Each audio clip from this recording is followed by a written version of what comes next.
alcohol, which is pretty self-explanatory, but alcohol and cigarettes.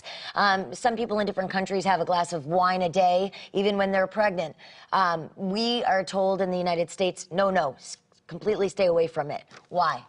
Well, the main reason is fetal alcohol syndrome, and it can affect the baby. We actually don't know exactly how much alcohol can do that, so that's why we just say really hold off on it. And we know we actually used to use alcohol to stop labor.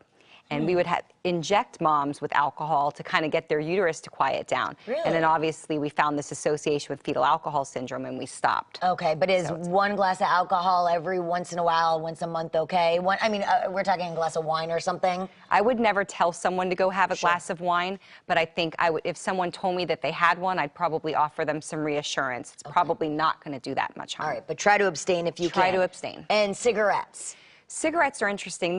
Obviously, we know cigarettes hurt the mother terribly. It can lead to lung cancer and all the bad effects.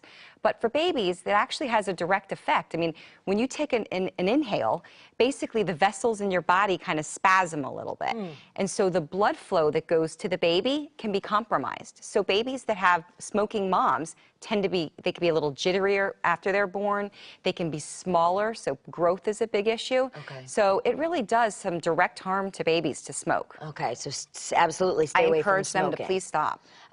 Let's go to something a little bit more subtle. We hear caffeine. Yes. Caffeine, stay away from.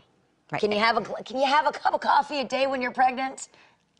I tell my patients it's fairly safe to have a cup of coffee every day during pregnancy. Just don't drink a pot. Just don't drink an entire pot. Have a little bit of caffeine if that's what you feel that you need. Because sometimes if you withdraw from it, you can get headaches and other bad things. So again, I wouldn't advocate drinking it, but if you need it, I don't think it's going to be too terrible. And what kind of effect will it have on a child, a baby? Well, actually, caffeine raises your blood pressure. So again, as you raise your blood pressure, the blood flow to the baby is a little bit compromised. So that's why high blood pressure in pregnancy can be so dangerous. Okay. So, and caffeine can attribute it to that. All right.